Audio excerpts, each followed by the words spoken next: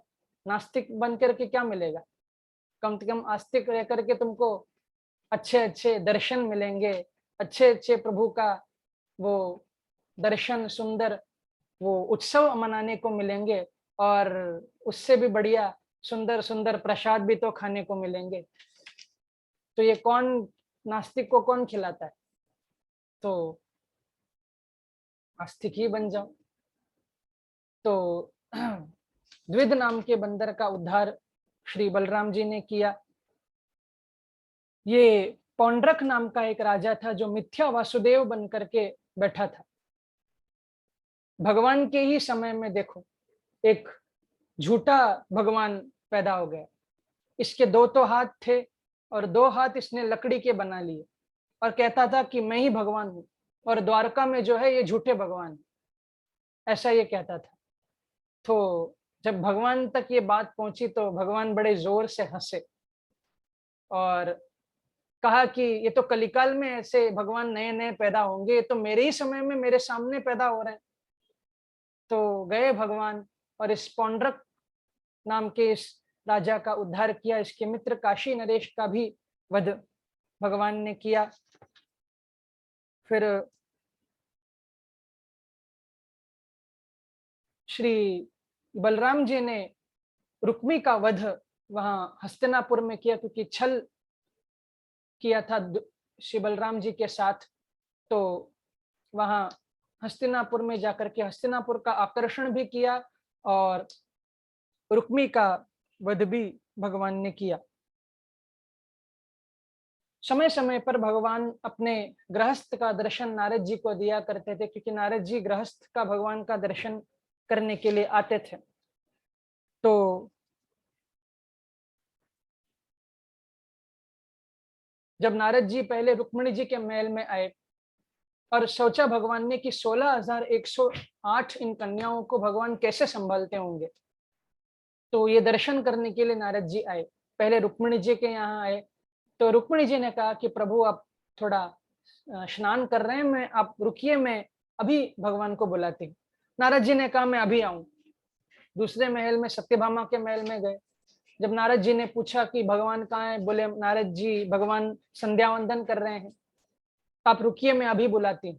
तो नारद जी ने कहा कि रुको मैं अभी आऊं। तो तीसरे महल में गए, अभी आऊं कह के सारे महलों में नारद जी घूम घूम करके थक गए। एक एक महल में एक एक भगवान कार्य कर रहे हैं। कहीं भगवान नहा रहे हैं, कहीं भगवान संध्या वंदन कर रहे हैं, कहीं भगवान ध्यान कर रहे हैं। तो नारद जी को बड़ा आश्चर्य हुआ। जब वापस जाने लगे तो भगवान ने देख लिया और कहा नारद जी आप मुझसे मिलना चाहते हो, आओ ना।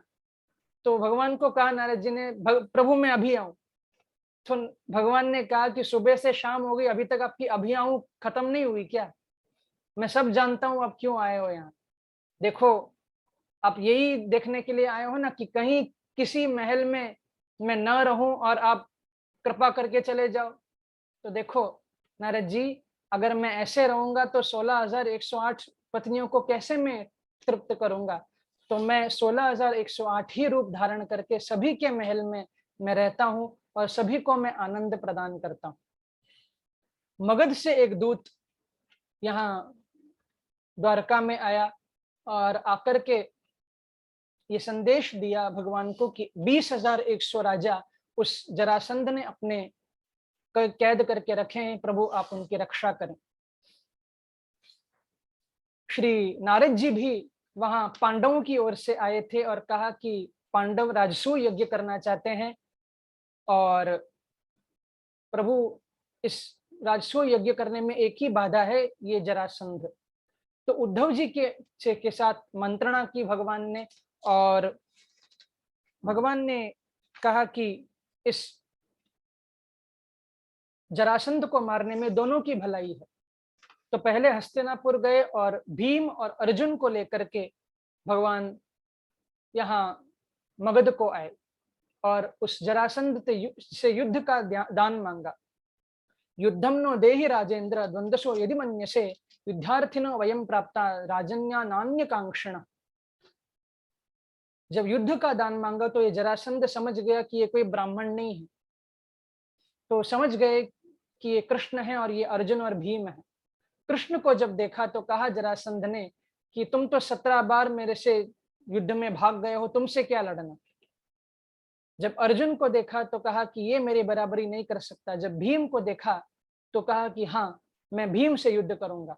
तो एक गदा स्वयं ली, एक गदा भीम को दी और द्वंद्व युद्ध प्रारंभ हो गया। 27 दिन तक वो युद्ध चला। वो गदा तो चकनाचूर हो गई, कुश्ती प्रारंभ हो गई। जोर जोर से पटक जरासंध लगा रहा था और भीम बेचारे थक रहे थे। तो भगवान की ओर देखा कि प्रभु और कितना मुझे पिटाई लगाओगे, जल्दी से कुछ करो, मुस्कुरा रहे हो वहां देख करके तुम।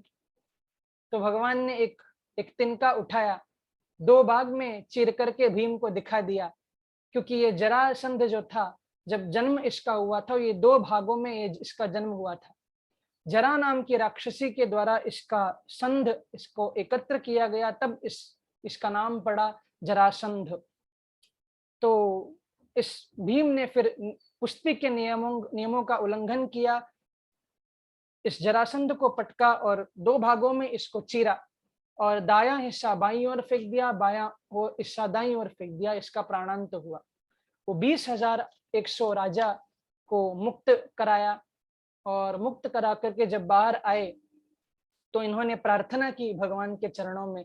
ये भागवत का बड़ा प्रसिद्ध ये मंत्र है, क्लेश निवारण मंत्र इसको कहते हैं कि कृष्णाय वासुदेवाय हरये परमात्मने प्रणत क्लेशनाशाय गोविंदाय नमो नमः। तो ये क्लेश निवारण मंत्र ये भागवत में उन 20,100 राजाओं ने भगवान की स्तुति में गाया। क्योंकि अगर जीवन में कभी क्लेश हो तो कहते हैं इसका मंत्र जाप करने से वो क्लेश दूर हो जाते हैं जीवन के। क्लेश निवारण मंत्र यही इसमें कहा गया, हे कृष्ण हे वासुदेव हमारे क्लेश को आप प्रभु निवारण करो, प्रणत क्लेश नाशाय।